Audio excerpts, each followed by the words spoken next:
de la tarde vamos a dar inicio a esta tercera sesión de la Escuela de Memoria y Derechos Humanos 2020. Hoy la sesión va a ser de El rol de Luz en dictadura y nos acompaña una excelente expositora, Mónica González, que es periodista de investigación con un gran trabajo en derechos humanos, fundadora de CIPER Chile y Premio Nacional de Periodismo 2019. Actualmente es panelista en el programa Mesa Central de la Red. Y bueno, Mónica, te agradecemos mucho por acompañarnos en esta instancia. Muchas Más que gracias. bienvenida. Buenas tardes a todos y a todas, pero no soy panelista de Mesa Central, lo fui. Mesa Central es de Canal 13. Hoy día soy de Pauta Libre. Bueno, estamos... no importa, eso da lo mismo. Yo les agradezco mucho que me hayan invitado y la verdad es que acepté y privilegié esta invitación porque son estudiantes, porque son jóvenes. Y porque creo que una de las grandes deudas que tenemos nosotros los más adultos es de memoria con ustedes. Hemos pasado 30 años en la recuperación de la democracia sin tener que fijarnos mucho ni prestar atención a la construcción de memoria, a la importancia, ¿no? Obviamente. Y ustedes tienen un tremendo legado. Así que yo voy a hacer una posición, espero, corta, radicada en una parte de la historia de la UC que tiene que ver con mi generación. No me voy a remontar a mi prehistoria, porque para ustedes el golpe, para muchos, es la prehistoria. Yo les voy a recomendar un libro que se llama Una luz sobre la sombra, que fue editado en el 2010, en donde recopila la cantidad de víctimas entre ejecutados, políticos y detenidos desaparecidos, que fueron ya sea docentes o estudiantes de la Universidad Católica, de la Pontificia, y suman 29. Y yo entiendo ese número, yo creo que incluso podría ser mucho más, y yo creo, y esa es mi teoría, yo creo que tuvieron mejores redes que los ayudaron quizá. Pero, ¿por qué digo esto? Porque fue en la Universidad Católica donde se inició el primer paso de una revolución que haría historia en América Latina y en Chile, antes que Europa. Y tiene que ver con la reforma universitaria. En 1964, la sexta convención de los estudiantes de la FEUC, agrupados en la Federación, elaboró una plataforma donde se habla de la necesidad de hacer una reforma. Debo decirles que para nosotros era algo fundamental en esa época. Yo entré a estudiar en el 67, periodismo en la Chile. Y para nosotros era clave, pero para la católica era mucho más clave porque tenía mucho más cinturones de castidad. Así que era una necesidad clave que los jóvenes, que los estudiantes y que los profesores que querían hacer un cambio participaran. Cosa que era absolutamente obstaculizada, pero férreamente, por un poder conservador, refractario al cambio de una manera brutal, ¿no? Pero eso, perdón, voy a apagar mi celular. Pero eso cobra una fuerza impresionante y tiene su expresión con la elección de la mayoría de los estudiantes de la Federación de Estudiantes de la Católica en 1966 del estudiante de medicina Miguel Ángel Solar. Entonces ahí llaman a un plebiscito para decidir la permanencia o la salida del rector, vence la última, que tiene que salir el rector, más de 80% de los alumnos, y también llaman a un plebiscito en que participan los profesores. Y como la rectoría no cumple, se toma el Mercurio el 11 de agosto, perdón, se toma en la universidad, la Casa Central, el 11 de agosto de 1967. Es una fecha histórica porque para el inicio de la reforma y para el estallido de la reforma universitaria en todo el país, fue la Católica la que lo inició.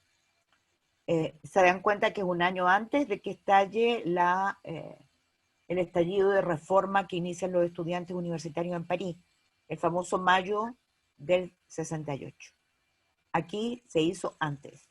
Y antes se hizo el Cordobazo en Argentina. Creo que fue muy importante el impulso de la reforma en Chile, la ayuda que recibimos de los profesores que salen con vida, del golpe de Estado que encabezó Onganía y que reprime en Argentina, fundamentalmente en las universidades. Entonces fue entonces que en el frontis de la Casa Central se colgó el lienzo con esa verdad quemante que decía el mercurio miente. Quiero decir que también hay que poner en el contexto la postura de la Iglesia Católica. Ya existía el Consejo Episcopal Latinoamericano, CELAM, que había planteado que había que democratizar las universidades católicas como una demanda urgente. ¿Por qué digo esto?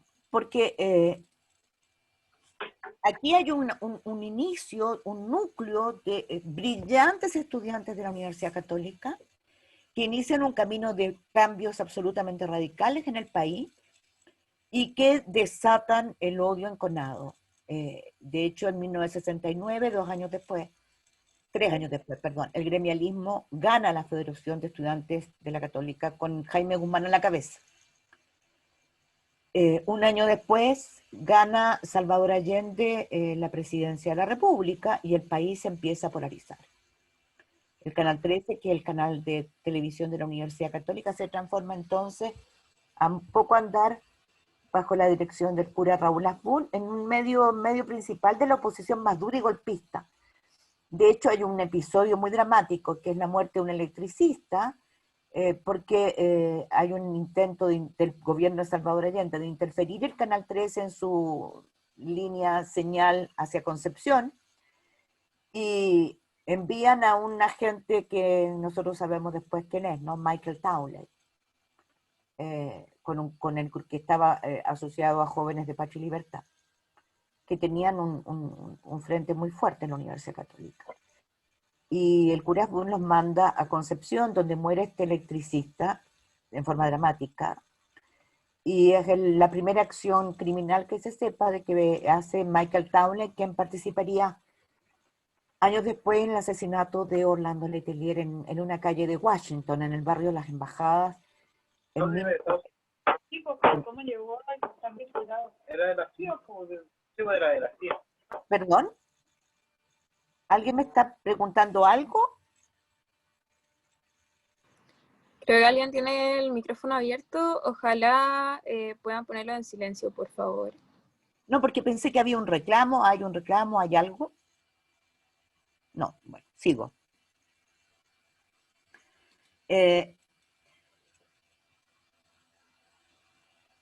Yo diría que hay casos emblemáticos que tienen que ver con un historial, que tiene que ver con la memoria, y que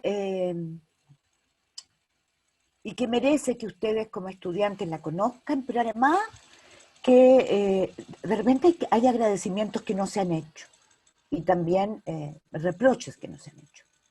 Uno de los casos emblemáticos para mí de la represión en la Universidad Católica es la desaparición del profesor Alejandro Ábalos Davison. Él era profesor de la Universidad Católica, tenía 30 años, cuando fue detenido el 20 de noviembre de 1975. Era soltero, militaba clandestinamente en la Juventud Comunista, y tengo que decirles enfáticamente algo que es producto de una investigación acuciosa que he hecho. Nunca empuñó un arma. El 6 de diciembre de 1975 se presentó un recurso de amparo en su favor ante la Corte de Apelaciones de Santiago. Se requirió informe al Ministerio del Interior, como pasaba con todos los cientos de detenidos. Y por supuesto el Ministerio del Interior respondió a tribunales diciendo que jamás había sido detenido. Pero era mentira. Eso es lo más terrible, que todos estos recursos de amparo, lo que uno constata es cómo miente sistemáticamente la autoridad, y la justicia sabe, los jueces saben que les mienten y no hacen nada. Porque el profesor Ábalos Davison había sido llevado a la cárcel secreta Villa Grimaldi de la DINA, donde otros presos lo vieron por última vez en febrero de 1976. ¿Pudo salvar con vida a Davison? Sí. Porque 17 días antes de su detención, 17 días antes, agentes de la DINA llegaron a la rectoría de la UC y le pidieron al jefe de gabinete del rector, Sweat, designado por la Junta Militar, que en ese momento era Carlos Bombal, información sobre dónde se desempeñaba el profesor Ábalos. Evidentemente que era para detenerlo, y así lo dijeron porque era peligroso. Pero también le dijeron que no tenían que alertar a nadie. Carlos Bombal le contó al rector Y por supuesto no lo alertó y Ábalos Dyson fue detenido y hecho desaparecer.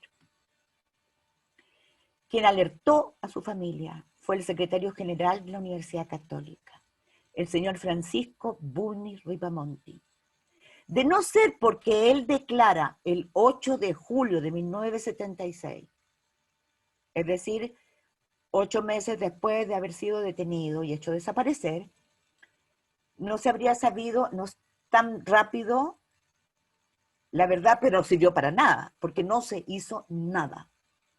Y eso es lo que ocurrió durante la dictadura con todos los detenidos desaparecidos, o desaparecían en el más completo anonimato, como esto, que a pesar de que Francisco Bulnes Ripamonti, que es el primero en declarar, y dice que no presenció la detención de Ábalos Davidson, pero que sí el jefe de gabinete del rector, el señor Carlos Bombal, le contó que un funcionario de la DINA le informó que iba a ser detenido Ábalos por la DINA, lo cual por supuesto la DINA negó inmediatamente después.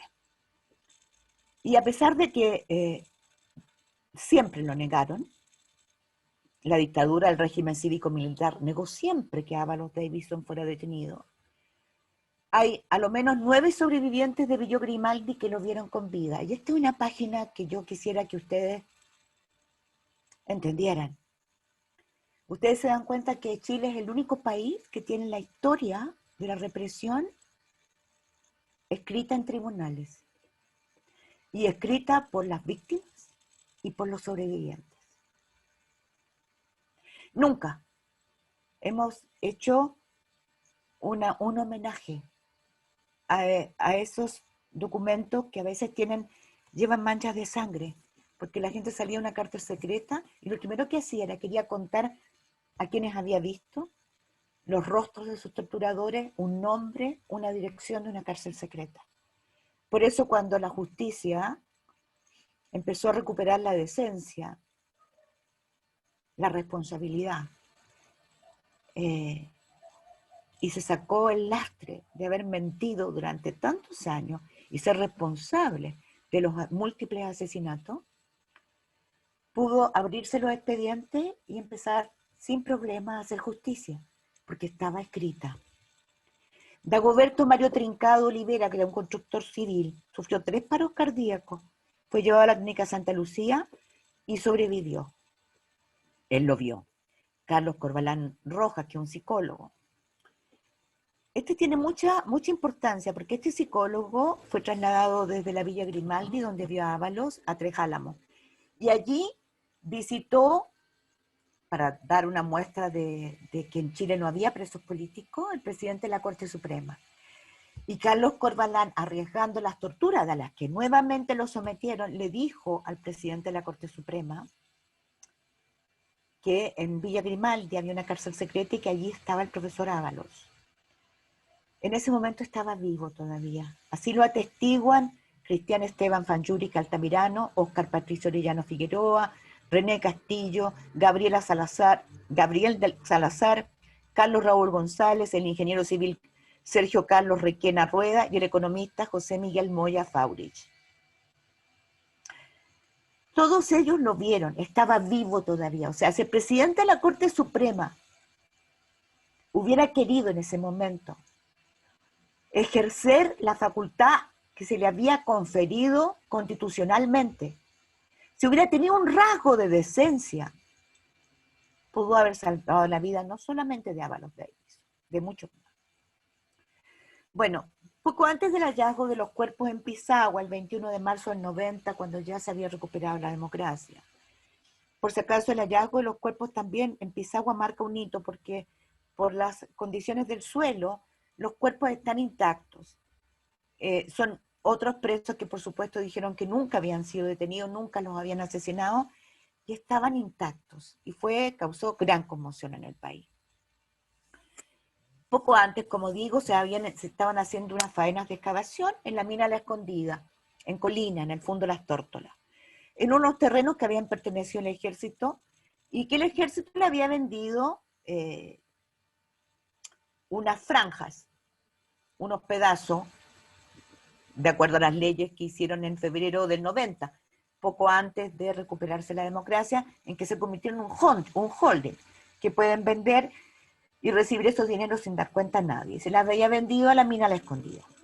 Y ahí fueron encontrados restos de 3 personas. 2 de ellos fueron identificados a los 3 meses. Se trataba de un diputado comunista, Vicente Atencio Cortés, que había sido detenido el 11 de agosto del 76, y Eduardo Canteros Prado, detenido el 23 de junio del 76. El tercer cuerpo no estaba vestido, era el único. Fue mucho más difícil identificarlo. Después de 2 años, en septiembre del 92, se hicieron innumerables pericias y exámenes de laboratorio. Se logró establecer que la tercera víctima correspondía a Alejandro Ábalos Davis. Todo esto ustedes se dan cuenta que para los familiares, los 3 los unía una historia. Los 3 habían pasado por Villa Grimaldi. El 3 de julio de 2013, 13 años después, el entonces ministro de la Corte de Apelaciones, Leopoldo Llanos, que hoy día es ministro de la Corte Suprema, llevaba esa investigación y se reunió con familiares de las víctimas y les dijo, bueno, hemos realizado nuevas pericias, en 99,9% están identificados los cuerpos los restos de Atencio Cortés y Canteros Prado, pero en el caso del profesor Ábalos Davison no corresponde. Bueno, hasta hoy sigue la búsqueda de los restos del profesor. Quiero decirles que con respecto al diputado Atencio, a ellos le entregaron un cuerpo primero, la familia lo enterró, lo lloró. Era un hombre, yo lo conocí, era un hombre que tampoco empuñó nunca un arma, era un hombre modesto, vivió siempre en su población, no son como los diputados de hoy día. Él continuó viviendo como mucho en su casa de población. A mí eso me reconforta, yo soy hija de un obrero ferroviario y a mí eso me enorgullece. Yo nací en la Pila del Ganso, motivo de orgullo para mí. Y un día le fueron a decir, esto no termina aquí, a la familia del diputado Atencio le dijeron, ¿sabe que nos equivocamos? Ese cuerpo que les entregamos no es. Tienen que devolverlo. Hace poco tiempo, a la familia del diputado Atencio le entregaron efectivamente los restos que eran de él. Pero esta vez es una cajita con 3 huesitos.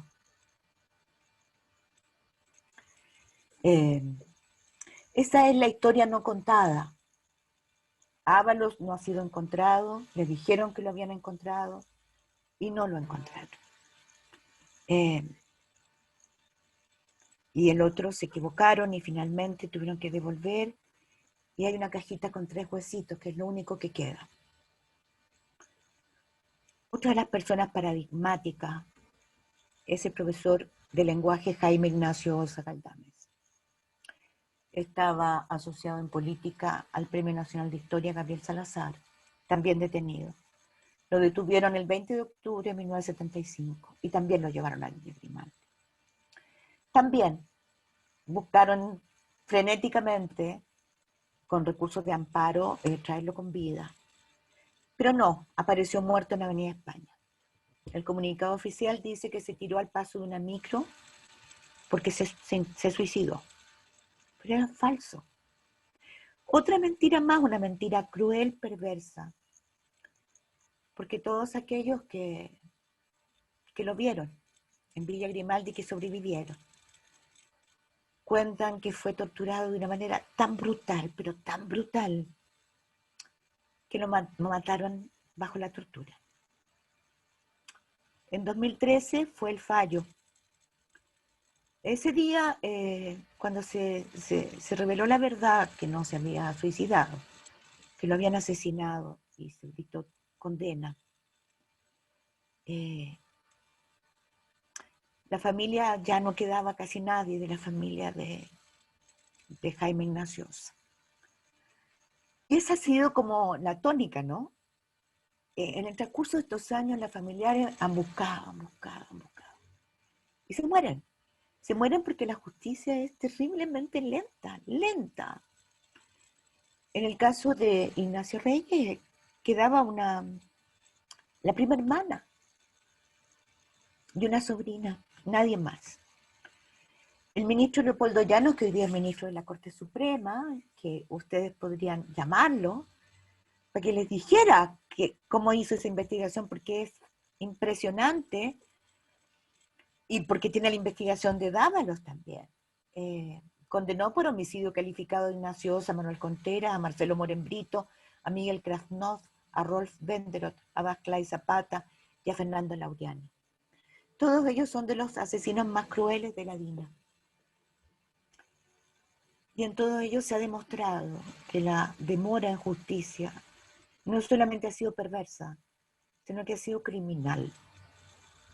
Y que no podemos hablar de justicia en Chile porque aquí está la prueba exacta de que la universidad jamás presionó, jamás le importó, pero la sociedad civil tampoco presionó de una manera correcta, y que la Corte Suprema, que los tribunales se dejaron estar y nunca han pedido perdón como corresponde por su responsabilidad letal, criminal, en la muerte de tantos.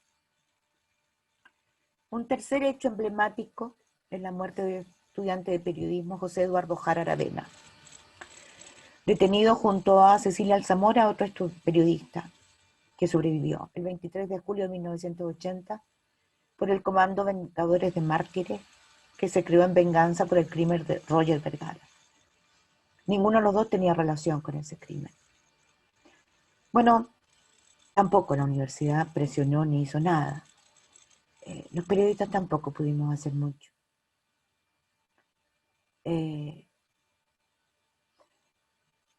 estos momentos se está ventilando en tribunales una causa que va a quedar en la historia de este país por el magnicidio del expresidente Eduardo Frei Montalva. Investigación que lleva hecho durante 18 años, más de 20 años. Más de 20 años.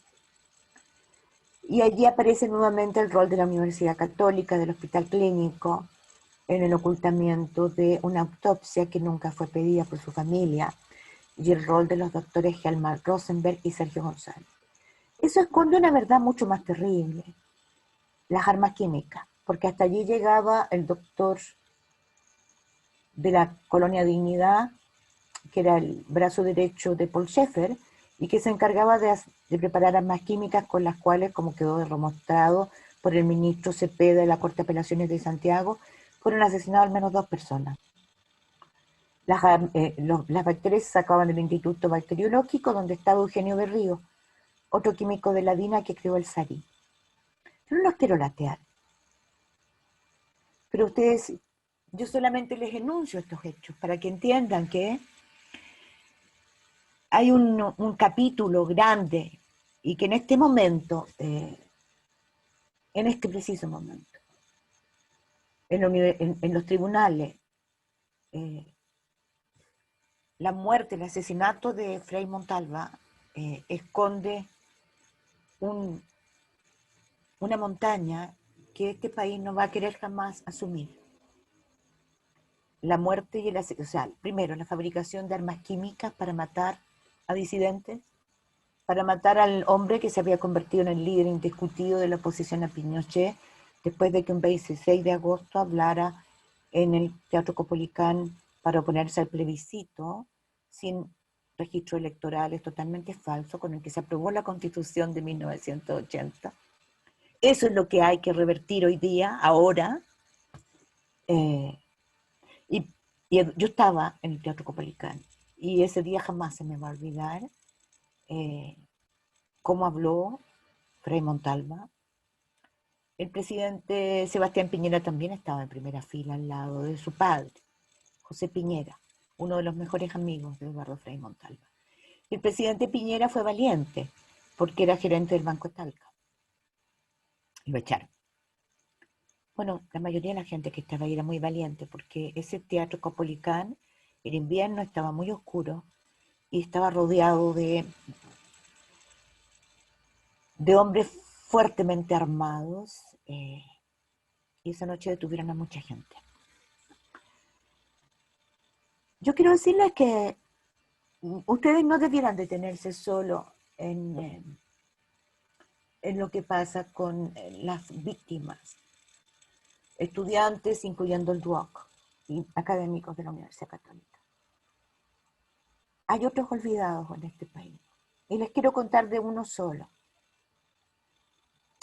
En Chihuahua hay una masacre que tiene 17 víctimas campesinas. ¿Qué pasó ahí? Fue en los primeros días de octubre del 73, estaba muy lluvioso cerca de Valdivia. Los dueños de fundos que habían sido tomados ordenaron al regimiento, porque daban las órdenes de ir a detener a los campesinos que se habían tomado 2 fundos y que habían participado en tomas, no se tomaban todos los fundos. Eso es lo que hace esa caravana.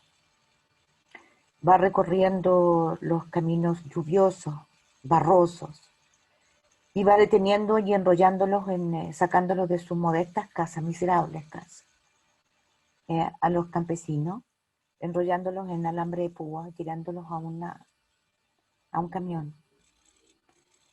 Uno de ellos tiene un hijo como de 11 años, que ama a su padre, como los hijos amamos a nuestros padres, y que no quiere, grita, y la madre lo logra retener porque sabe que se lo pueden matar y solo sabe que no puede hacer nada por salvar la vida de su marido. Pero cuando se van con su padre enrollado, sangrando en esas alambres de púa, el niño se escapa y sigue la caravana desde los caminos aledaños altos. Cuando llegan a la casa patronal, los tiran como sacos de papa, los meten enfilados contra una pared y van a fusilarlos. Fusilarlos sin consejo de guerra, ejecutarlos de manera ilegal. El niño grita y ordenan ir a buscarlo. Lo apresan, lo amarran con alambre de púa a su padre. Y cuando se encontraron los restos, estaban los 2 juntitos. Bueno, esos múltiples asesinatos no han sido nunca contados. Tenemos mucho en memoria, una deuda enorme, enorme, que hay que revertir de alguna manera. Y que yo honestamente no sabría decir cómo vamos a revertirlo. No sé.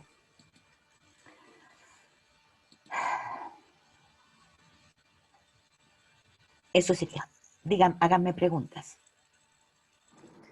Sí, en verdad lo que nos cuentas, Mónica, me deja un poco como con la piel de gallina, como que remueve completamente, porque son muchos casos, son demasiados los que han quedado en el olvido y que todavía no tienen justicia. De hecho, yo me acordaba un poco del caso de Reinalda Pereira, que, bueno, mi mamá era amiga de la pareja de ella. Y ella la otra vez, hace poquito, encontró una foto que tenía por ahí guardada de ambos.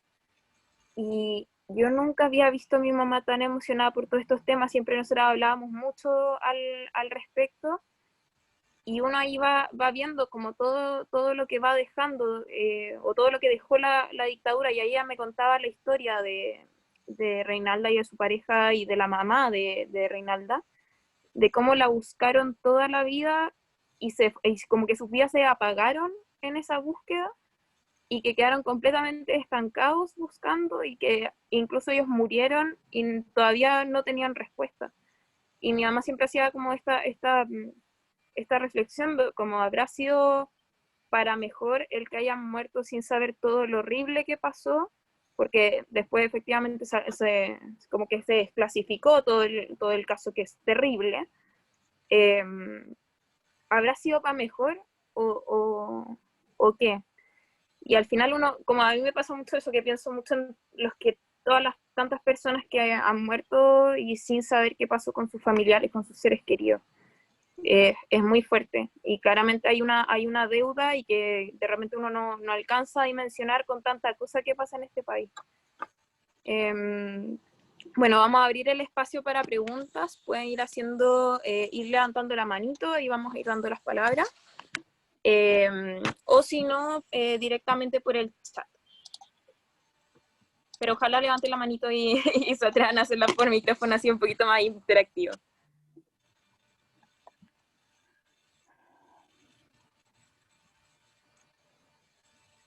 No quiere nadie saber nada, ni me va a preguntar nada. Yo por mientras tengo una pregunta, a ver si mientras llega gente, que es como, tú trabajaste en todo lo que fue los archivos de la vicaría, o sea, aparecen reportajes que realizaste en este libro de los archivos del Cardenal, y te quería preguntar por un caso en específico, que es el del Fanta. ¿Cómo fue para ti el investigar ese caso? Perdón, yo no he trabajado, yo soy vieja, yo no Ah, no, trabajé no, solo con archivos de la vida. Tengo abierto el micrófono, ¿cierto? Sí. sí. Yo no he trabajado solo con archivos. Yo he trabajado con testigos vivos, con sobrevivientes y con victimarios. Debo decir Claro. que yo no habría tenido nunca la verdad, no habría logrado nunca la verdad sobre muchas cosas, si no habría logrado entrevistar a victimarios que aceptaron contarme sus verdades. Y otros que se entregaron, como el caso de Andrés Valenzuela, que es el hombre que nos revela, me revela la existencia del Comando Conjunto, que es un organismo de inteligencia que no conocíamos, ¿no? Donde participan dos ex militantes comunistas, el Fanta y Basoa. Basoa es asesinado en el 81 y el Fanta está preso por haber asesinado a José Manuel Parada, Manuel Guerrero y Natino. Yo no quiero hablar de eso y te voy a explicar por qué, Mariana. Yo soy la sobreviviente de ese caso. Yo conocí al Fanta antes del golpe. Creo que las personas que se convierten en asesinas y asesinos de sus propios compañeros es lo peor que te puede ocurrir. Creo que una vez que tú haces eso, cuando inicias un camino que es delatar, empiezas a delatar bajo golpe. A él le violaron a su cuñada y amenazaron matar con matar a su hermano y a su cuñada si no se colaboraba, ¿no? Delatando. Bueno, él lo hace, pero en ese minuto empieza a matar al hombre que fue. Y continúa asesinándolo paso a paso hasta que ya no deja ni un vestigio y se convierte en un asesino. Y yo no quiero hablar porque yo creo que esto le hace daño a la familia, pero a la mía también. Una historia larga que hace mucho, mucho daño. Pero a mis hijas y a mis nietos también les hace daño. Entonces, pero por respeto a los familiares de esas personas, yo he decidido este último tiempo dejar de hablar del caso de Gollados y dejar de hablar de Andrés Valenzuela. Solo decirles eso. No habríamos obtenido nunca la verdad si hubiera victimarios que no hubieran hablado. Andrés Valenzuela habló porque ya no podía más con el olor a muerto, con la degradación a que habían sido forzados a llegar, ¿no? Porque nosotros nos cuesta mucho asumir que se comportaron como tropas de ocupación y las tropas de ocupación tampoco debieran violar a las mujeres, saquear, quemar huesos. Hay gente que todavía llora con los campos de concentración de los nazis y no tiene una palabra de conmiseración para lo que ocurrió en Chile, y a mí eso me parece inhumano. Me habla de lo miserables que son muchos chilenos. Y todo esto tiene un objetivo: hablar de memoria, hacer memoria. No es escarbar sobre el desastre, sobre la muerte, porque amamos la vida, ¿no? Es que no se repita lo mismo. Es que no se vuelva a repetir. Es que si la próxima vez hay un grupo de locos, del color que sea, que quiere aplastar la democracia, y eliminar a quienes piensan distinto, seamos tan fuertes que lo pidamos.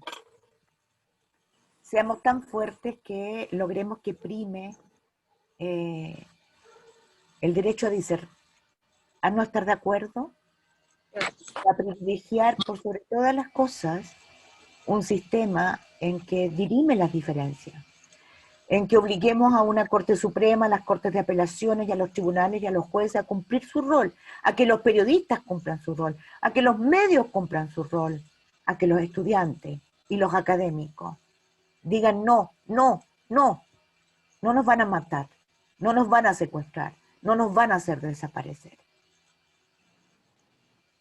Esto tiene un solo objetivo y es ese.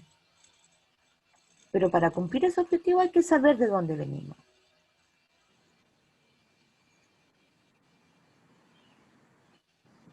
Muchas gracias, Mónica, por tus palabras. Y obviamente se entiende, me imagino lo duro que debe ser. Vamos a pasar a la pregunta de Eduardo Molina, los estoy anotando uno a uno, para que vayan ahí prendiendo el micrófono.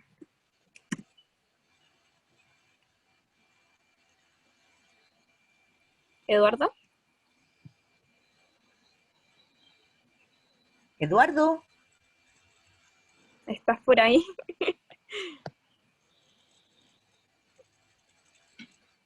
Si no, pasemos a Graciela Varas.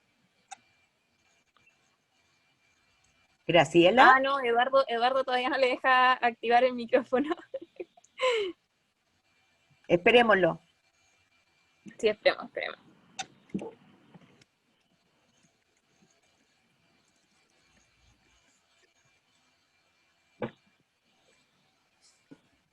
O si no, Y quizás vamos. pasemos con Graciela. Ya se permite que se puedan desilenciar por si acaso. Acabo de activar la opción.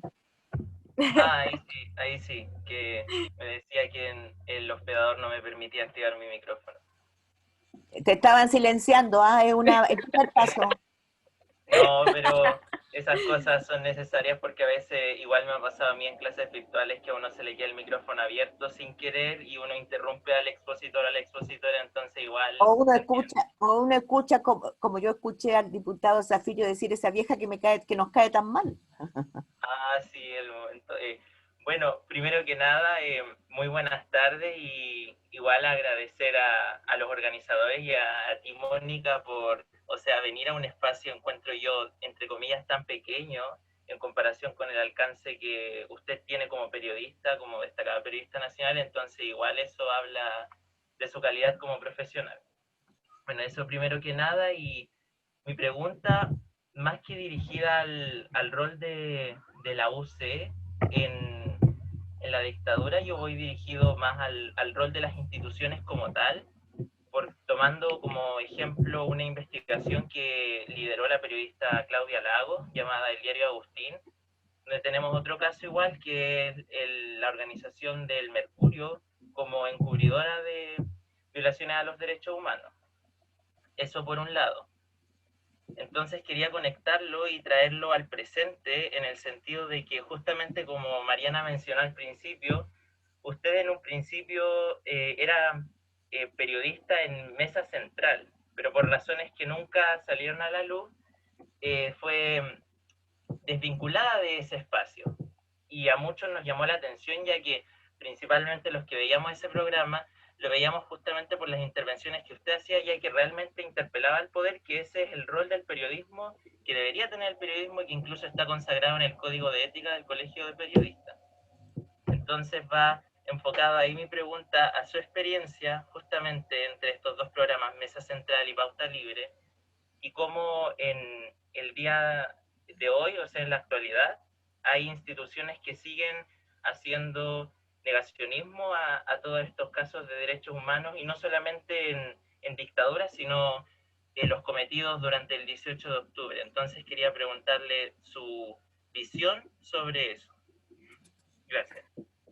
Yo creo que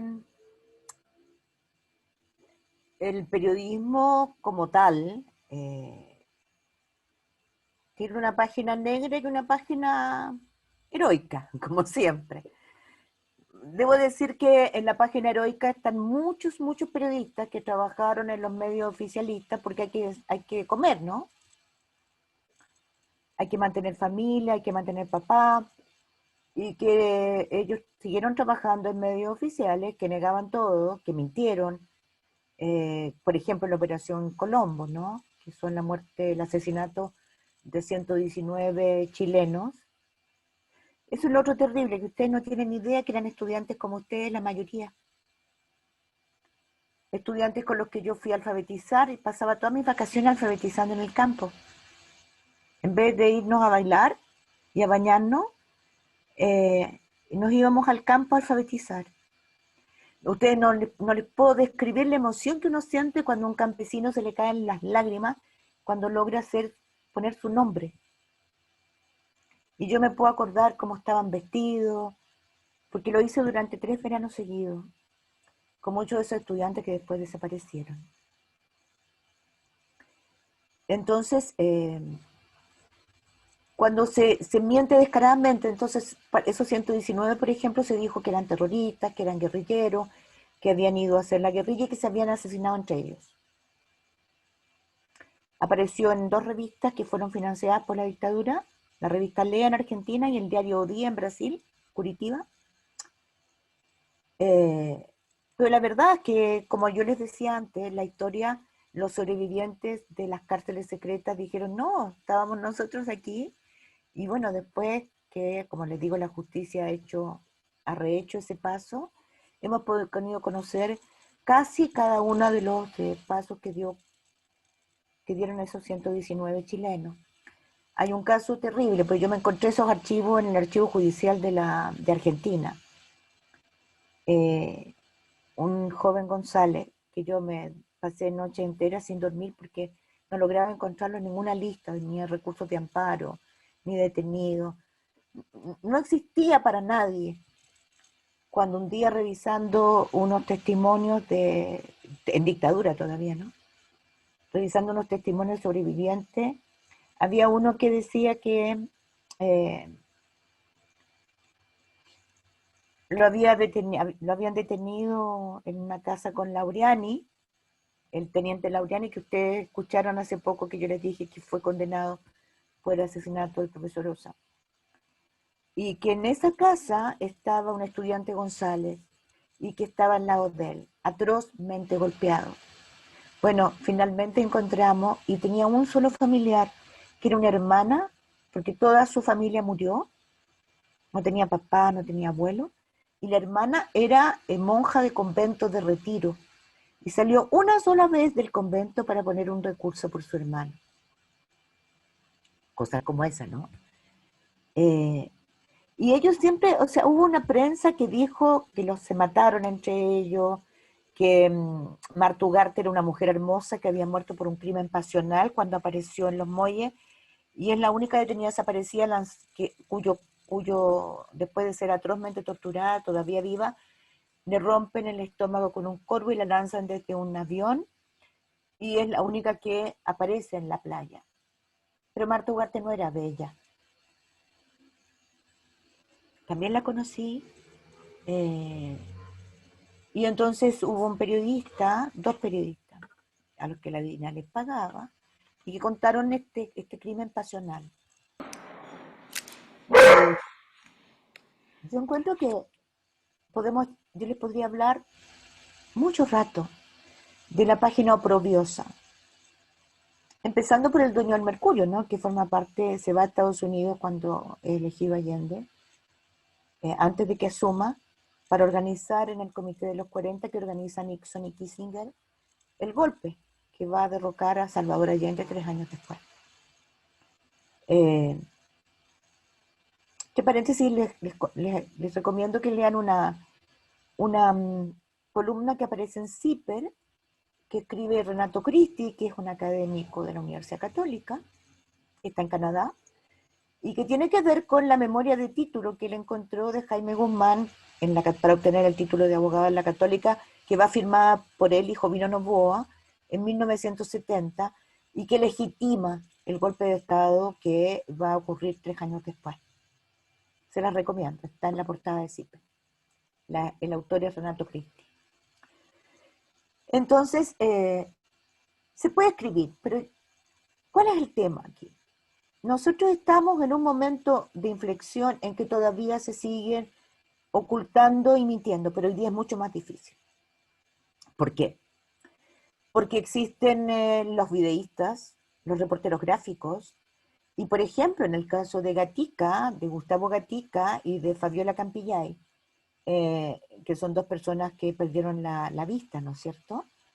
Carabineros intentó proteger a sus autores, mentir, apañados por el Ministerio del Interior, porque yo no entiendo cómo pueden proteger a carabineros que mienten, siendo que Andrés Chadwick fue un ministro del Interior que echó primero a Bruno Villalobos, que es el jefe de la operación de inteligencia del fraude primero y de la operación Huracán, y después cambió todo el mando cuando asesinan a Catrillanca.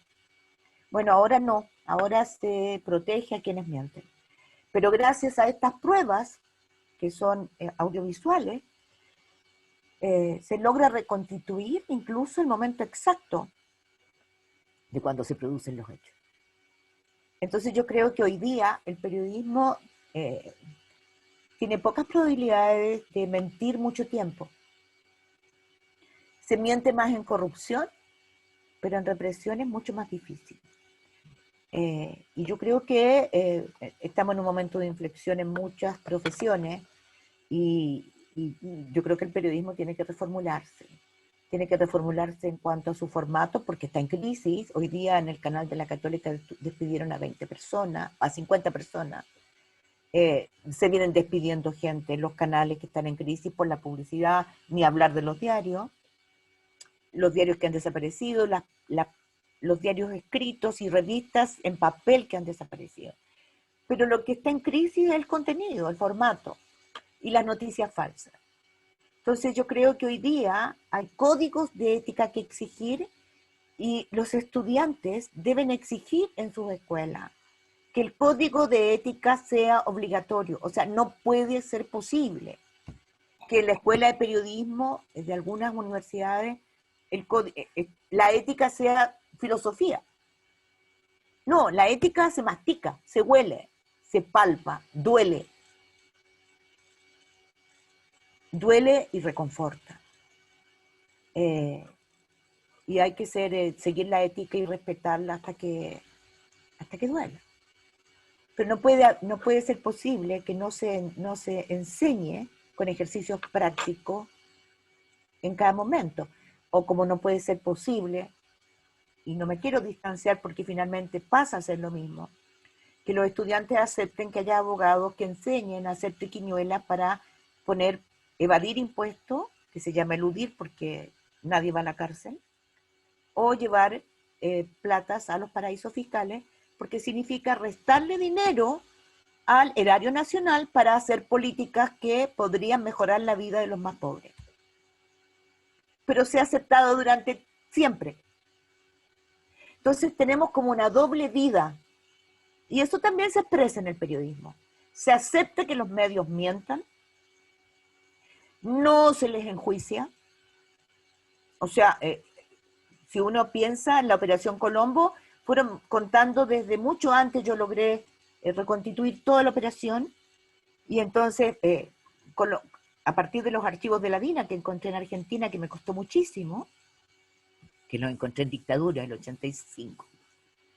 Entonces está como les pagan a periodistas para que cuenten que hay un ejército que se está armando en la frontera.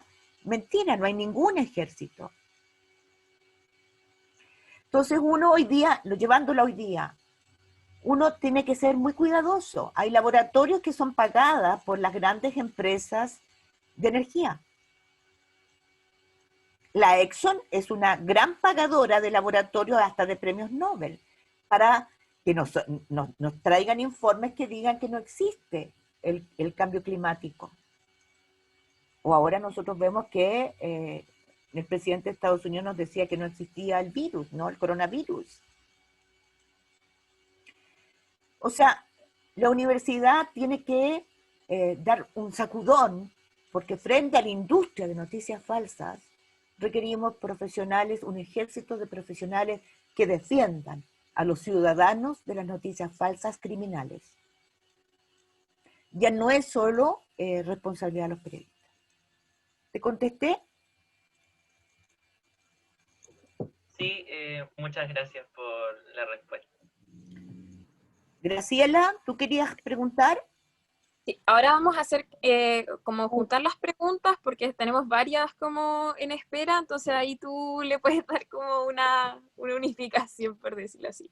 Iría Graciela, luego Gonzalo Zamora y Constanza Marín.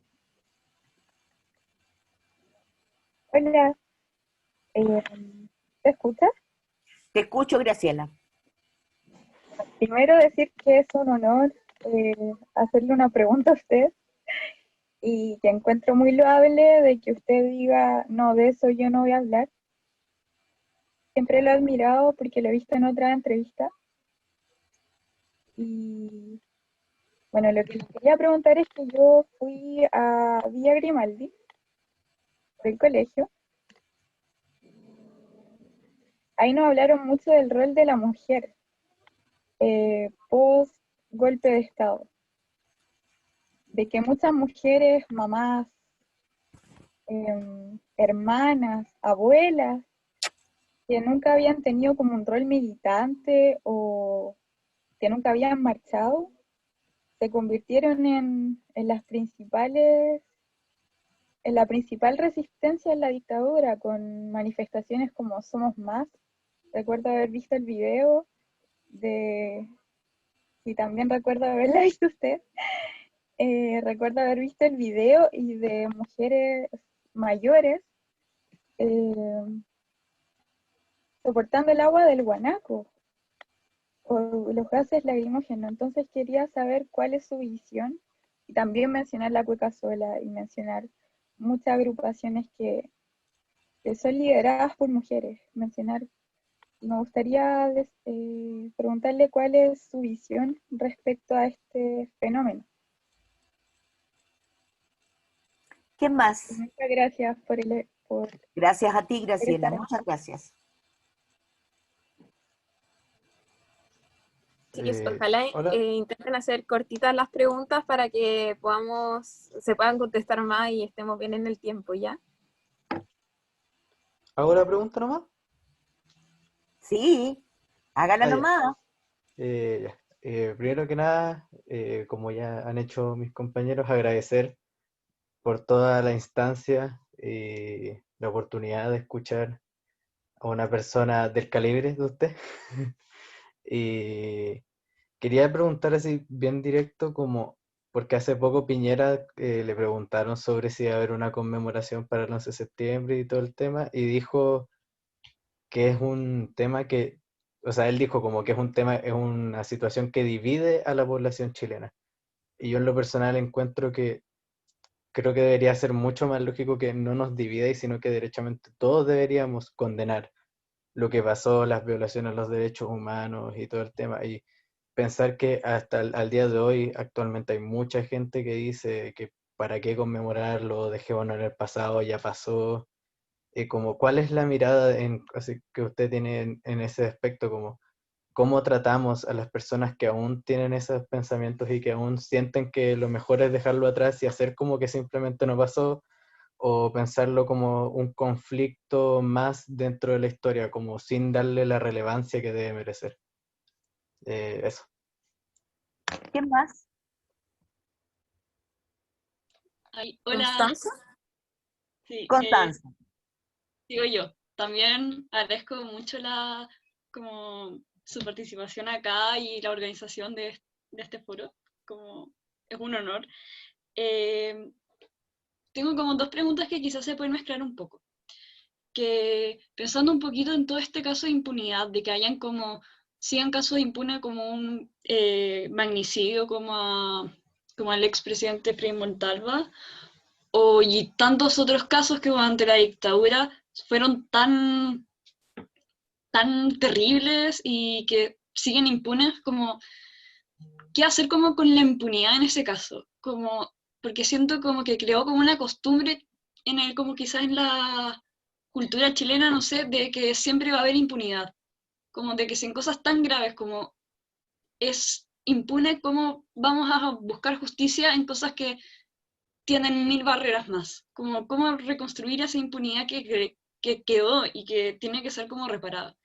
Y también al mismo tiempo, un poquito esto va sobre el periodismo, de que, como usted decía, como el periodismo tiene que ser como con fuerza, como de investigación, como que de verdad, no sé cómo decirlo, como demuestre como su rol. Pero últimamente como que vemos en las noticias, en muchos medios, vemos como en vez de eso vemos un gran morbo, como a las noticias, como y parecieran todo alimentarse también de morbo.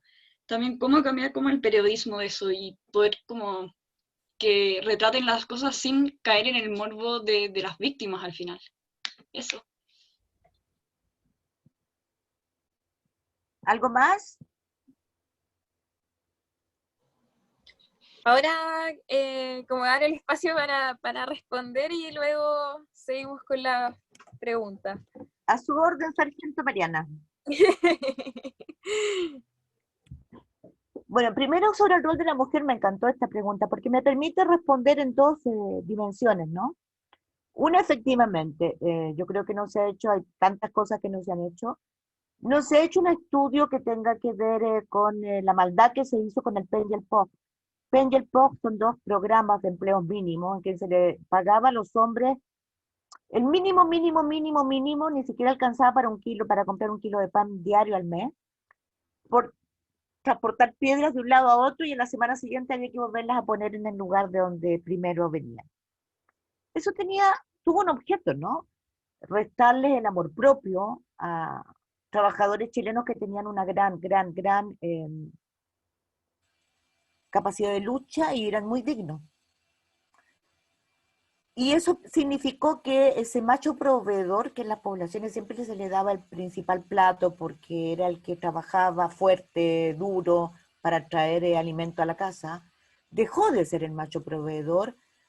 En la gran crisis del 81, 82, 83, sus hijas se prostituyeron, algunas.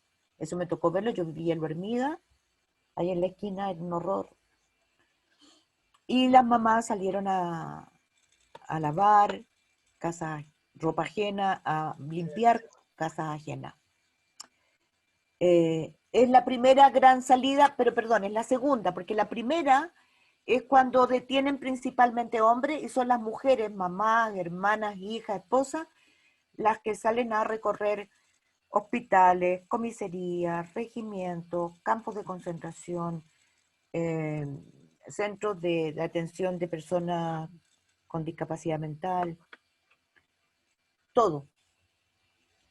La gente de verdad caminó este país completo, no una vez, buscando a los suyos, con la secreta esperanza de que ese ser querido que no podía desaparecer de la faz de la tierra, no teníamos ninguna experiencia en eso, apareciera. Sabían todas que no podía haberse ido con otra, como les decían, que no era un guerrillero, que algo tenía que haberles pasado. Y nadie quería nombrar los detenidos desaparecidos. Costó mucho asumir esa palabra, porque era asumir que estaban muertos.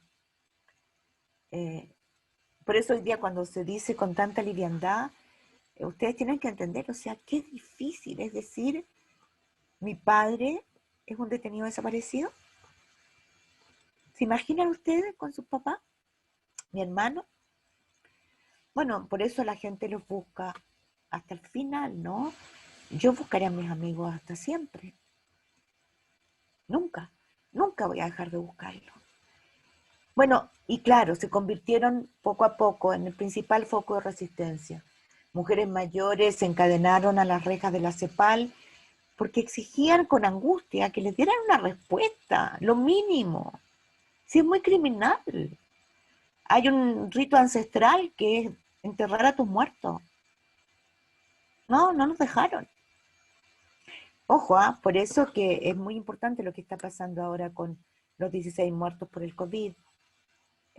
Esto deja huellas, deja trauma, no poder acercarte, no tener el ritual que corresponde con la muerte, que es un rito ancestral.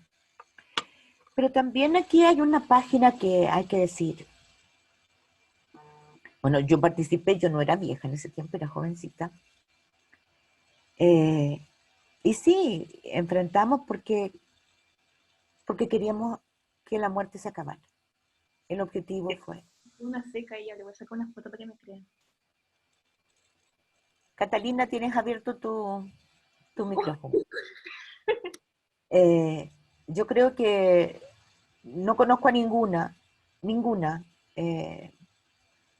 que, que no quisiera acabar con la muerte. Eso era. Y por eso además me resulta increíble pensar hoy día que ninguna de las presas, no se escribió ningún capítulo sobre la violación sistemática a las presas. Ustedes saben que en Chile hay 13 mujeres detenidas desaparecidas que desaparecieron con sus vientres preñados, o sea, esperaban una guagua, un bebé. Y casi la mayoría de las mujeres fueron violadas y no se escribió eso. Pero no se escribió en toda América Latina. Es un silencio que tiene que ver con lo que estamos hoy día recién asumiendo. El no querer asumir la vergüenza de haber sido violada, el callar, el ser violada de una manera salvaje por hombres brutales, por seres inhumanos que no saben tener goce sexual con una compañera, que seducen, que son compañeros, que son iguales, sino solo lo obtienen a través de la fuerza brutal del sometimiento. Y ese capítulo no se ha escrito. Y por eso tiene que ver, Graciela, te agradezco esa pregunta, pero tiene que ver con nosotras, tiene que ver con hoy día, tiene que ver con la necesidad de hacernos cariño, de protegernos, de bajar las disputas, los estúpidos celos entre mujeres y prestarnos colaboración. Tiene que ver con reclamar porque no se nos humille, ni se nos pregunte cosas que son impropias cuando denunciamos acoso, cuando denunciamos violación.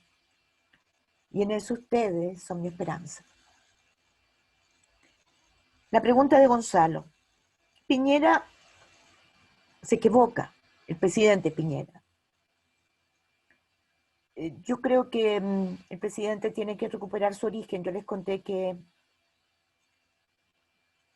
Graciela, pusiste una foto de una detenida desaparecida.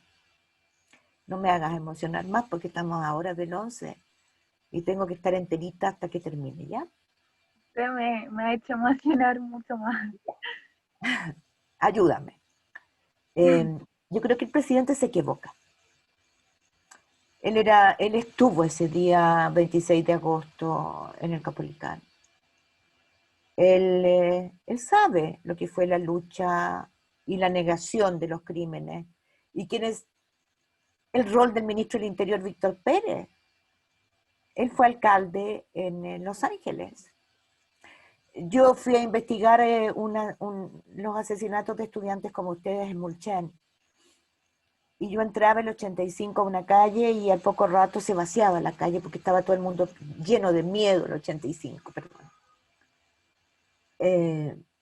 Y me alojé en Los Ángeles y en la noche a las 3 de la mañana un grupo de hombres dueños de las tierras de ese, porque los asesinatos fueron cometidos por los latifundistas. Me sacaron, me golpearon, me desnudaron y me dejaron tirada atrozmente golpeada en la plaza de Linares.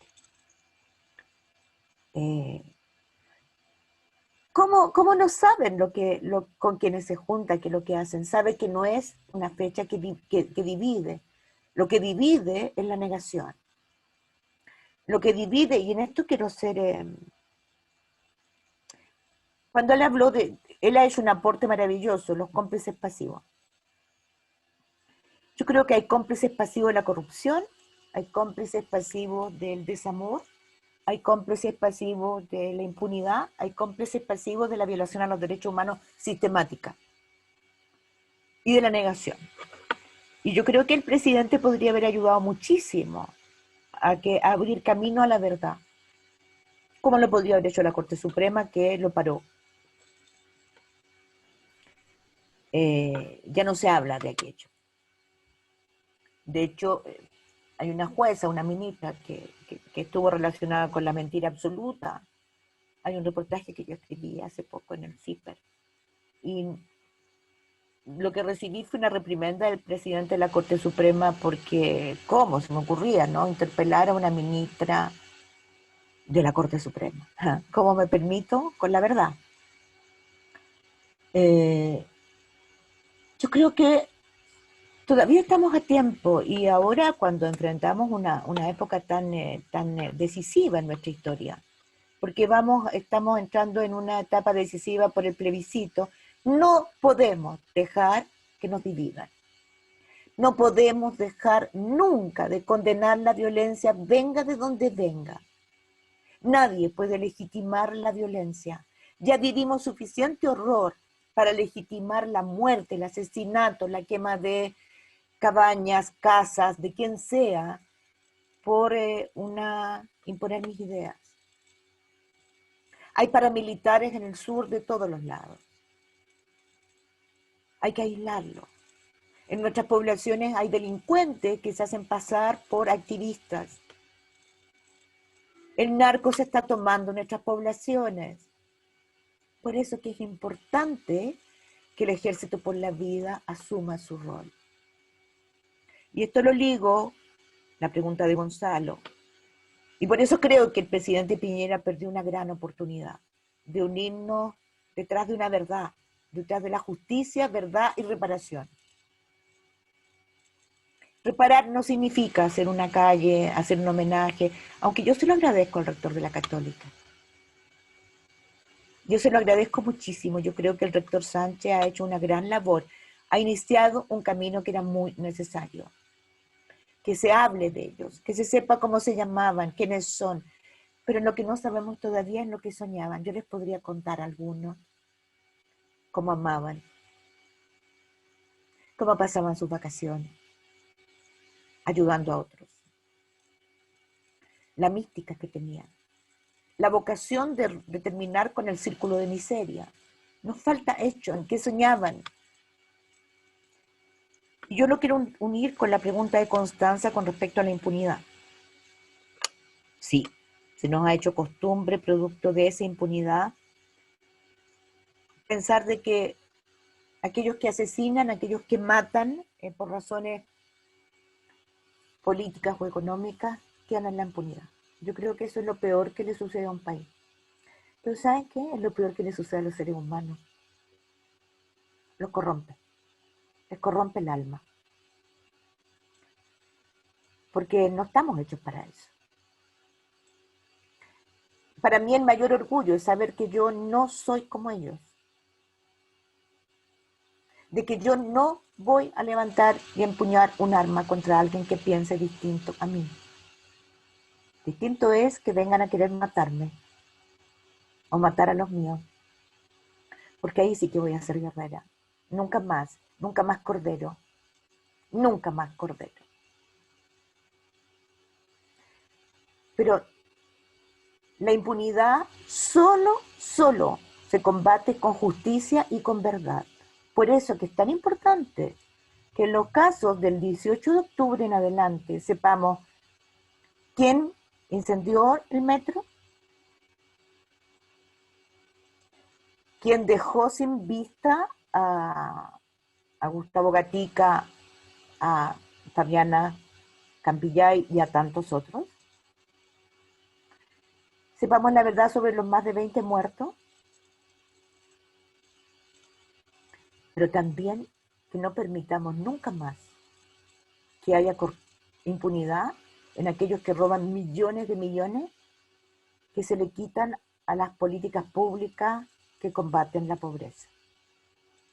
Porque es así que nos ha corrompido el alma el Congreso y toda la vida institucional. Esa es la otra pandemia que nos corroe.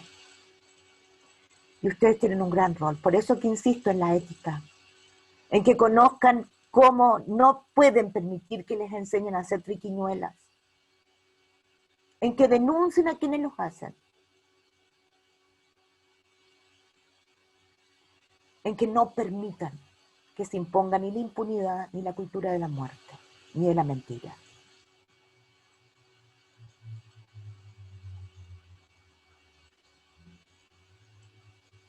Con respecto al morbo con las víctimas, sí. Lo terrible es que la gente ve eso. Y entonces ahí hay que hacer cultura, tenemos que, tenemos que hacer una gran campaña, ¿no? Porque el morbo también alimenta la impunidad. Nos quedamos con el morbo, nos quedamos con los lamentos, con los quejidos, no, pedimos justicia hasta el fin. Miren el caso del Sename. Matan a una Lisette, muere una Lisette, matan a Ámbar, vivía con el hombre que ella había acusado de ser su abusador, que lo acaban de tomar preso. Nunca hicieron nada, el Sename nunca, o sea, los tribunales de familia fallaron en la cadena completa, como demuestra el maravilloso reportaje de la revista El sábado pasado, donde se muestra cómo se le entrega la custodia de niños a mujeres que los convierten en soldados de narcotráfico. ¿No estremece al país? El Estado tiene el deber de garantizar que esos niños sean los mejores cuidados, son los más vulnerables, los más pobres, los que más han sufrido, los que más traumas tienen. Ustedes son privilegiados.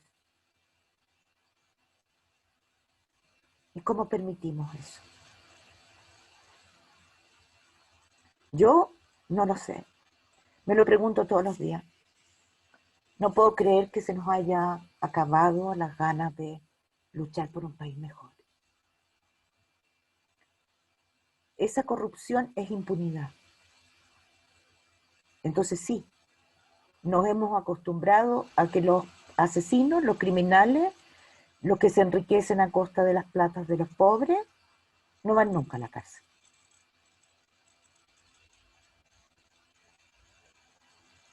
Eso.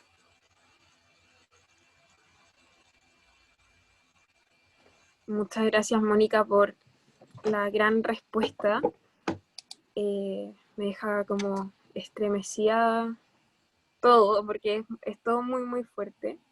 Ahora vamos a pasar a una última ronda de preguntas, pero tienen que ser muy, muy cortitas, como una ronda flash, por decirlo así. Queda Carlos Jara, Matías Aguayo, Fabiola Barriga, Valentina Ruiz y Felipe González. Y con eso cerramos. Hola, muy buenas noches. Primero que nada, mi nombre es Carlos y yo soy estudiante de college, pero tengo pensado traspasarme a Derecho. Y me hizo muy, o sea, me tocó muy profundamente lo que usted dijo de que nunca debemos actuar con injusticia para buscar la justicia. Y también lo del narcotráfico, eso de que nosotros no podemos como aceptar cosas de nuestra sociedad que sabemos que son injustas y no contribuir a ellas. Y mi pregunta, enfocándolo como en lo de la dictadura, ¿cómo podemos hacer nosotros como por ejemplo yo, futuro abogado, qué puedo hacer si el sistema está corrompido, si la constitución ya no, ya nadie la valida? Y además hay como una presión de un país exterior en el mismo país de uno. ¿Cómo uno puede hacer para buscar la justicia sin cometer la injusticia? La siguiente. Matías. Hola, ¿se escucha? Sí, perfecto. ¿Se escucha? ¿Ahora sí? Sí, se escucha. Te escuchamos. Ya. Bueno, primero agradecer y la pregunta es la siguiente. ¿Cómo se trabaja o se continúa como sociedad desde una perspectiva reflexiva cuando la promesa de el nunca más, que es parte de las garantías transicionales que establece la ONU, se quiebra el 18 de octubre de forma masiva? Y por otro lado es cómo se repiensa un país completo cuando las vivencias de un pasado de la dictadura, precisamente, se revictimiza nuevamente a cientos de personas. Son esas dos preguntas que quisiera escuchar sus reflexiones. Gracias. ¿Alguna más?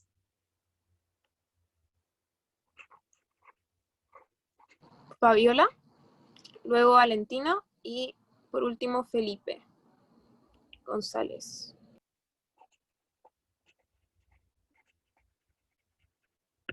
Por favor, ¿quién viene?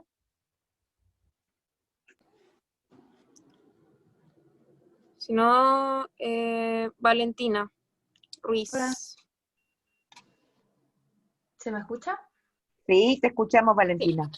Buenas tardes, yo soy Valentina Ruiz, tengo 16 años y probablemente todos tengan mucha más experiencia en estos temas, pero yo tengo una pregunta que es sobre la campaña del terror, cómo se vivió en su época y cómo se ve ahora frente al plebiscito que se viene en octubre.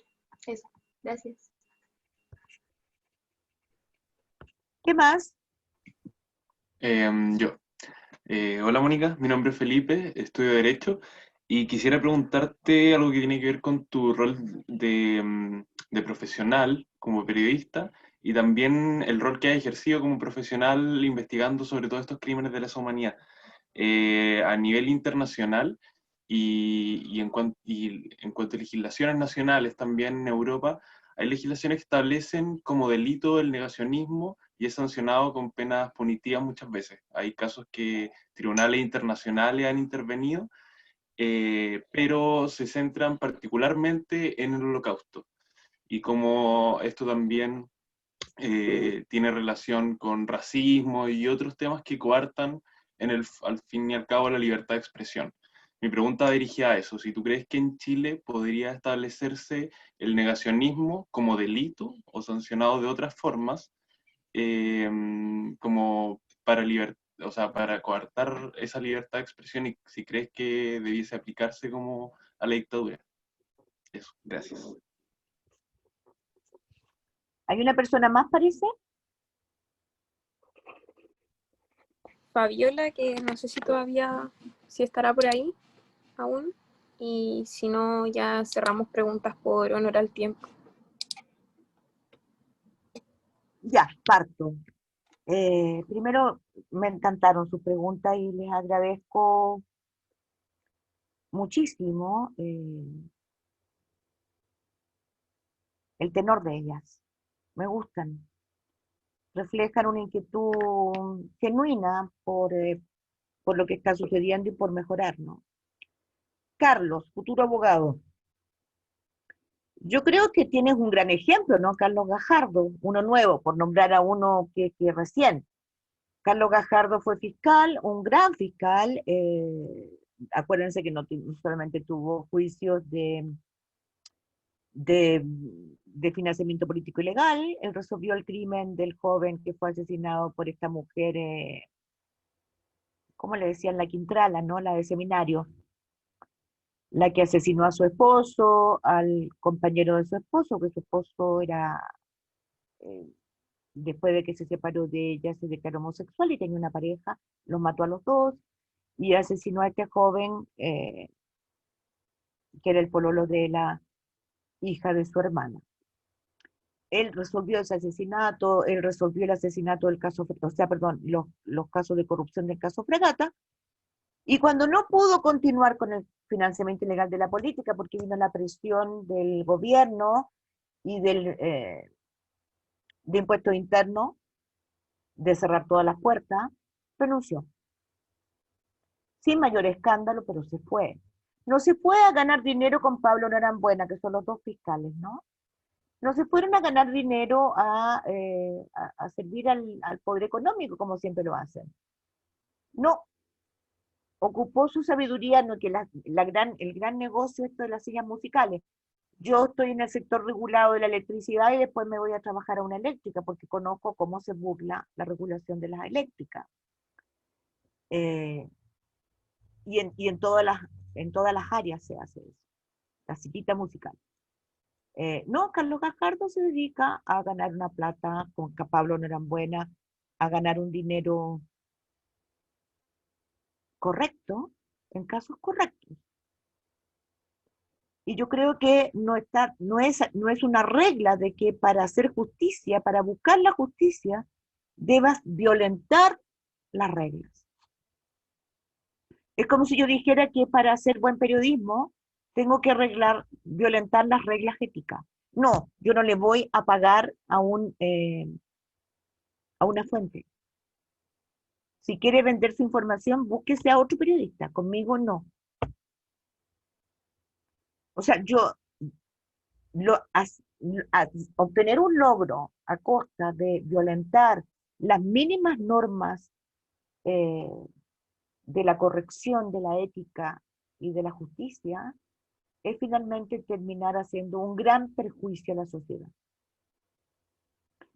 Generalmente lo hacen las personas con un ego desmedido, que es la gran enfermedad de la época, el ansia de fama, de protagonismo, cuando estamos en un momento tan difícil que lo que exige es trabajo de equipo.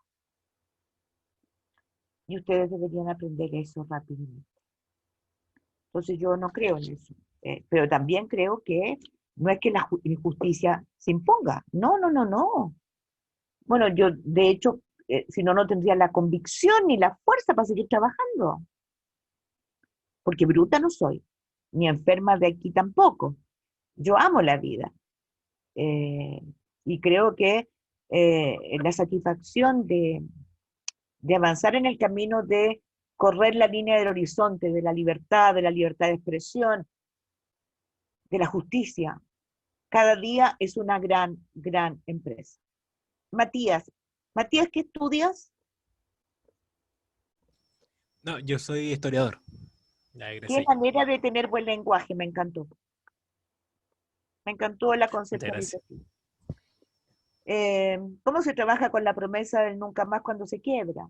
Trabajando nomás. Es lo mismo que la anterior, ¿no? ¿Sabes cuál es el tema aquí? Y se los quiero plantear así de claro.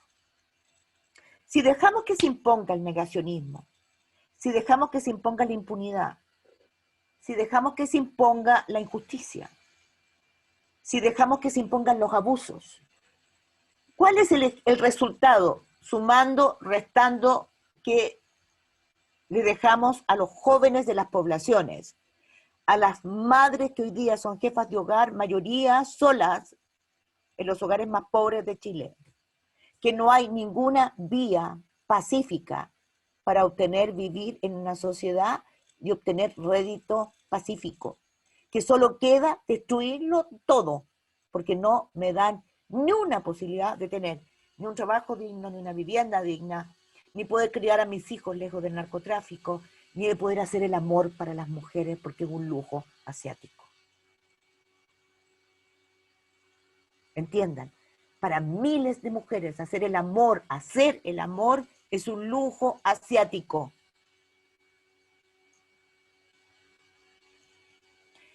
Esa es la encrucijada en la que estamos.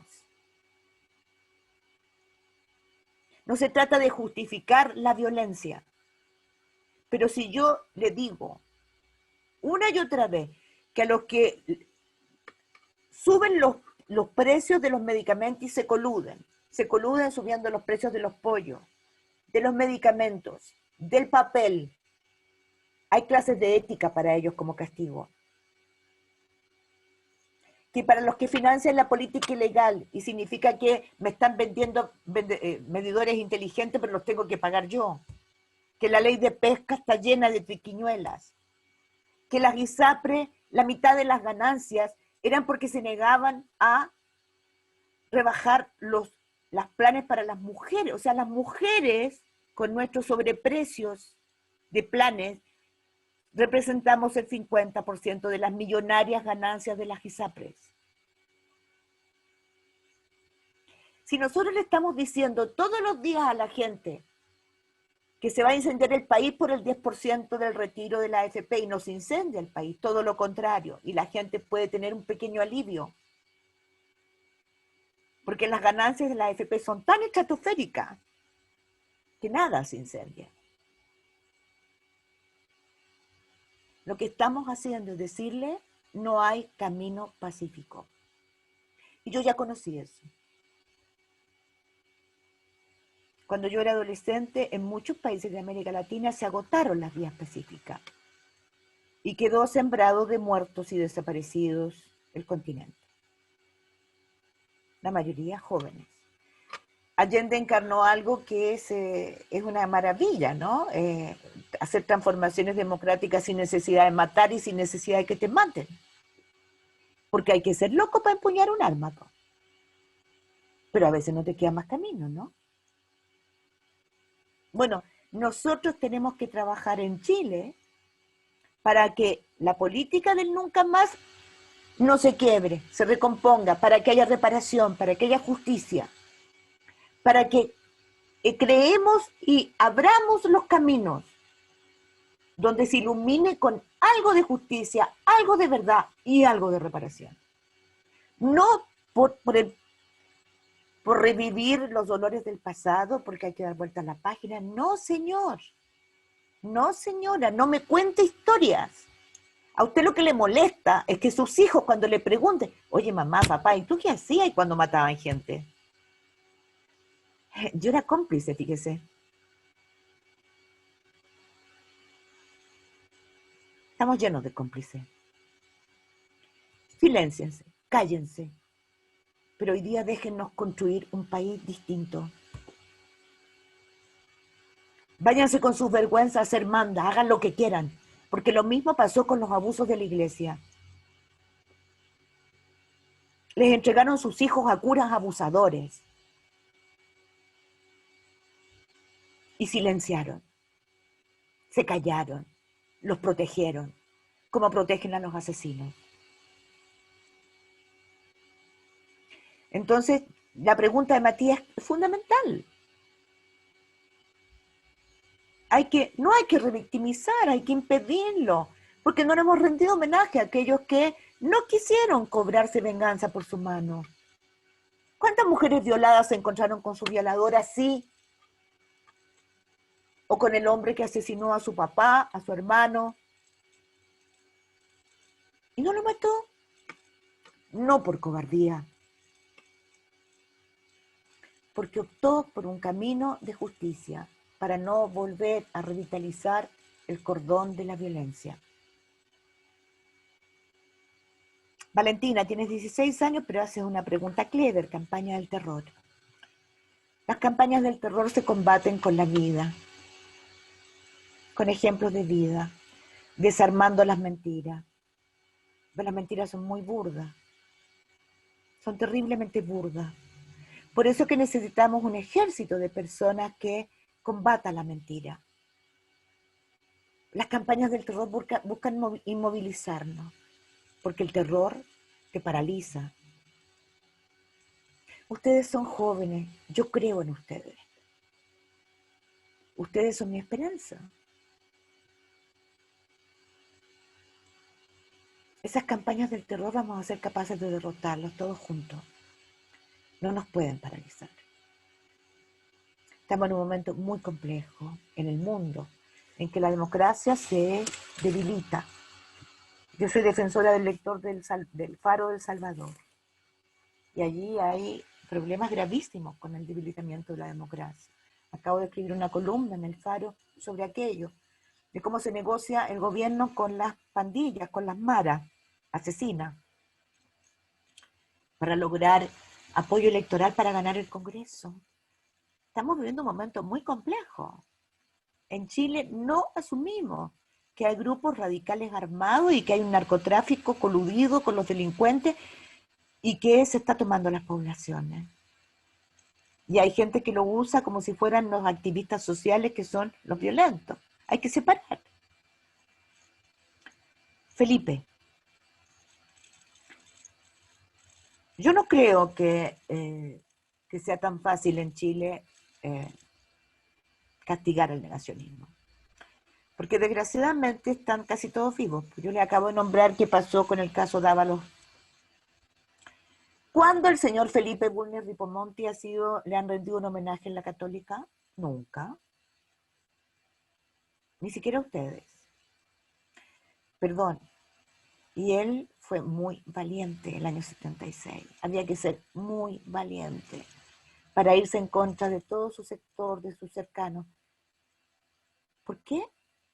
Por sus valores éticos, por sus valores como abogado, por sus valores por la vida. Entonces, ¿qué ejemplo estamos dando? Y es muy difícil hacerlo, porque hay gente que sigue negando, sigue diciendo que aquí había un ejército de gente empuñada un arma. Yo los invito a ir y recorrer los expedientes. Yo nunca he empuñado un arma. No soy cómplice de nadie que empuñe un arma. Y me exaspera cuando escucho mentir de una manera tan brutal. Sí, aquí hubo gente que privilegió la vía armada, pero la mayor cantidad de gente, más del 90% de los detenidos desaparecidos, nunca. Yo le acabo de contar lo de Chigüío. Hay viejos, viejas, niños. Entonces, por favor, hablemos con fundamento. Estudiemos, actuemos en conjunto, mirémonos a los ojos, hagámonos cariño, contengámonos, porque estos días son difíciles y porque van a venir días más difíciles. Para terminar, yo quiero contarles un poema que a mí siempre me gusta mucho, de una joven como ustedes, para su padre desaparecido. Lo escribió Tamara Turiel González en homenaje a su padre, el ingeniero Mariano Turiel Palomera. No dejes de alzar tus brazos, que voy corriendo a abrazarte. No dejes de aparecer, que ya estaremos todos de vuelta. No dejes de darme sol desde allá, que aquí dentro tengo tu raíz y me hago flor cada día para quedarme en tus brazos. Eso. Muchas gracias, Mónica. Para nosotros, en verdad, como colectivo, es muy emocionante y es un honor tenerte aquí en la Escuela de Memoria, ya la segunda edición que podemos tener. Nos hubiese encantado que hubiese podido ser presencial, pero bueno, el contexto todavía no lo permite.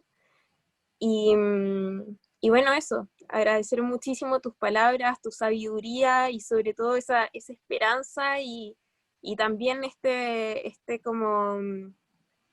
como de que a uno le caiga la teja también de lo que tiene que hacer, po. O sea, de que hay que hacer la acción, de que hay que ir por los cambios y por defender lo valórico. Yo creo que eso es lo más importante. Con eso me quedo, por lo menos personalmente. Y muchas gracias a todos los asistentes. Recordarles que todavía vamos a seguir con actividades de la Semana de la Memoria. Mañana va a haber un conversatorio a la 1 en Ingeniería con Luis Aguilar, integrante del colectivo de memoria de la PUC.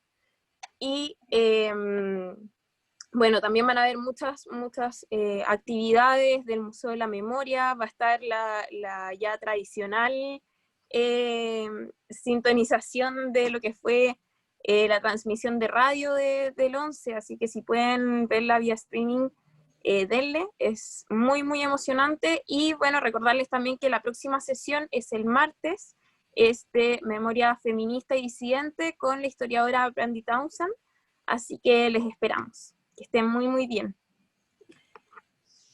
Que estén muy bien, que tengan mañana el mejor día que puedan. Igualmente.